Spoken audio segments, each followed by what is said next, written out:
Hindi ko makalimutan kung Ito yung nakagip niya sir. yun. Yun yun. Yun pala yun. Tapos yun sir, swipe mo lang. Ito yung likod. Yan ang pinakasentro niyan talaga. Okay. Ito yung harap, ito yung likod. Ito yung buong nakukuha niya.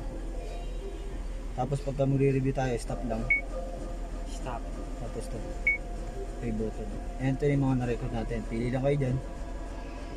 Ito yung sa harap. Kanina. Ito naman yung sa likod. Pinod niyo na rear Front and rear. Oo. Para cellphone lang din naman sa sir.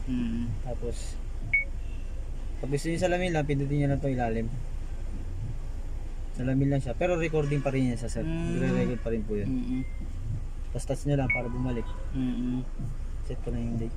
Eh paano yun? Di ba may sinasabi yung auto sleep yan para kapag yan.